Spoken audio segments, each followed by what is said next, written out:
Builders and developers don't pay these fees. They just pass them along to the end customer. So if you think you're sticking it to the builders and developers, you're really not. You're really sticking it to the person, your future neighbor. Austin Nicholas spoke on behalf of the Northeast Florida Builders Association at last week's commission meeting. Commissioner Ann Taylor gives Liz Ryan her response. The developers choose to pass the impact fees along to the buyers. They don't have to do that. They could absorb the cost themselves. At their last commissioners' meeting, impact fees were discussed. That's a one-time fee charged to a developer to pay for the impact the new development has on the community, like roads and schools.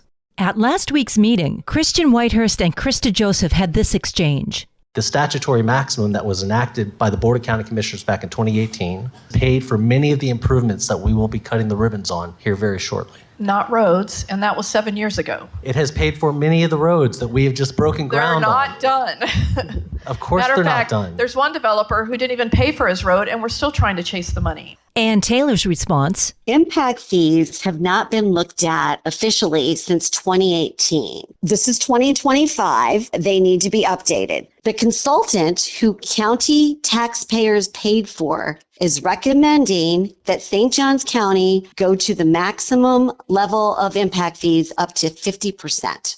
Taylor is adamant about increasing impact fees, as is Commissioner Joseph. They'll be voting Tuesday, and it's likely that once again, Clay Murphy will be the swing vote. Current residents are effectively subsidizing the developer. The taxpayers are making up for the underfunded roads, crowded parks, and emergency services that are stretched so thin. That should be up to the developers. They are causing the impact. The roads, the schools, the parks, emergency services. Impact fees will be the first matter of business at Tuesday's commissioners' meeting. That starts at 9 a.m. in the County Auditorium on San Sebastian View. For St. Augustine's Local Morning News, I'm Liz Ryan. This local news is a service of your hometown Toyota dealer, Beaver Toyota in St. Augustine, conveniently located off I-95 at exit 311. St. Johns County Schools has a new superintendent, and it's a familiar face. Dr. Brendan Asplin previously served as the district's deputy superintendent from 2015 to 2020, before leaving to lead Sarasota County Schools.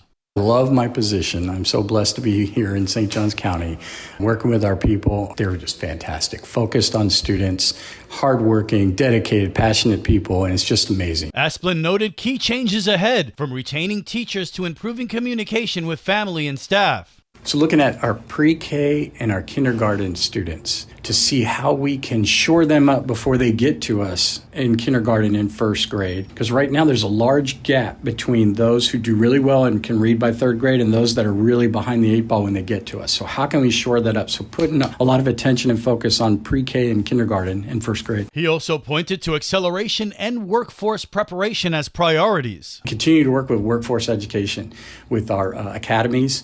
And, this past year, we had 3,500 students get industry certifications. So they could leave us and go right into work at high levels with that certification, or go on to college, which a lot of them do that, and then continue that education. So we're looking at all those areas, and real excited about that. St. Johns County remains one of the fastest growing school districts in Florida.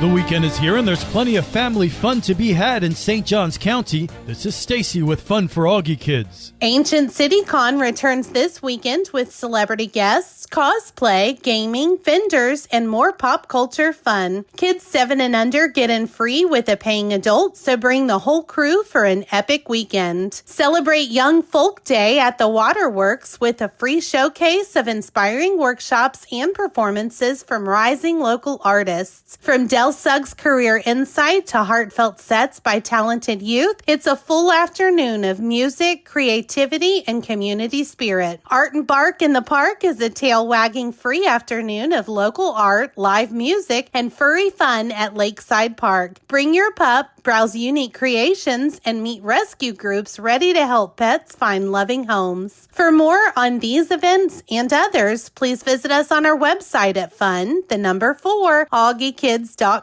Have a great weekend. And now you're up to date with St. Augustine's local morning news. I'm Rich Carroll.